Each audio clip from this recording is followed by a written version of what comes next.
Mən İmanov Şahsəddin Abbasoğlu 1966-cı ildə Naxçıvan Muxtar Respublikasının Şəhər rayonunun Zebədönkə kəndində anadan olmuşam. Məktəbi qurtarandan sonra Rusiyanın Sverdlovsk, indi Yekaterinburg şəhəri adlanır. Orada Dağ Mədəni İnstitutunu oxumuşam. Öz sahəm üzrə çox az işləmişəm. Hardasa bir 6-9 ay işləmişəm. Amma müharibə ilə əlaqəli işlərimiz dayandığına görə mən də yenidən müraciət etmişəm, qayıtmışam Rusiyaya və Rusiyada bir neçə məktəbləri başlamışam oxumağa. Öncə başladım yoga sistemini araşdırmağa. Əsas axtarışım məqsədi nə idi? Mən əbədi həyatı axtarmaq istəyirdim. Çünki mənim beynimə düşmüşdü ki, əgər ağac qalır, xalça qalır, bina qalır, amma insan öz dünyasını dəyişir. Mənim üçün bu uşaq vaxt 6-7 yaşından həmişə məni maraqlandırırdı ki, mən mütləq tapmalıyam ki, əbədi həyatı, insanın əbədi həyatını tapmalıyam. Onun üçün də mən başlayırdım axtarışdırmağa. Hətta 6-cı, 7-ci, 8-ci siniflərdə müəllim sinifə gələndə müəllimin fikirlərini də oxuya bilirdim.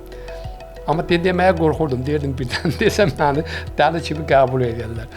Həmin vaxt 14-15 yaşında yoqların kitabı da yadıma düşmüş ki, Himalayda və Tibetdə yoqlar 1000 il yaşayır. Bu problem məni çox maraqlandırırdı və qayıtdım Moskva şəhərinə. Moskva şəhərində başladım bu yoq həyatını araşdırmağa. Düzdür, hələ həmən yoqaya keçə bilmədim, amma başladım İsa Peyğəmbərin müalicəsi. Reiki 1-i öyrəndim, sonra Reiki 2-ni öyrəndim.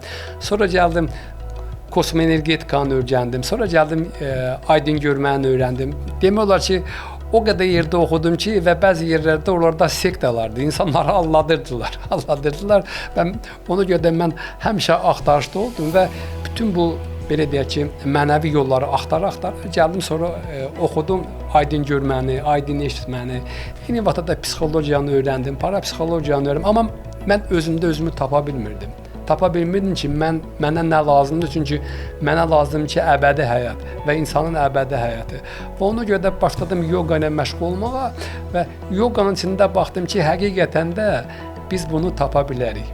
Yəni, insan nəfəs alanda doğulur, nəfəs verəndə bu dünyanı. Biz özümüz müşahidəçiyik və biz özümüz müşahidəçi isə demək, istənilən bir işi biz eləyə bilərik.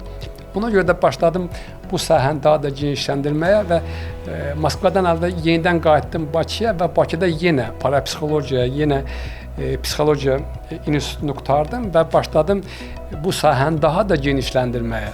Bilirsiniz, bu sahənin adının altında o qədər şarlatanlar, fırıldaqçılar, insanları alladanlar var. Düzdür, mən bəzən parapsixoloq sözünü qoyuram bir səmtə. Niyə? Bu adın altında insanları alladanlar var. Biz insanları necə allada bilərik? Çünki psixologiya elmi ruh haqqında elmdir və biz insanları necə allada bilərik? Biz insanı alladanda özümüzü alladırıq və niyə ilahi qayda qanunu pozuruq. Ona görə də mən öyrətdiyim sahə tam bir başqa sahədir. Mənəvi şəfaçılıq sırf insanların təkamülü ilə məşğulam.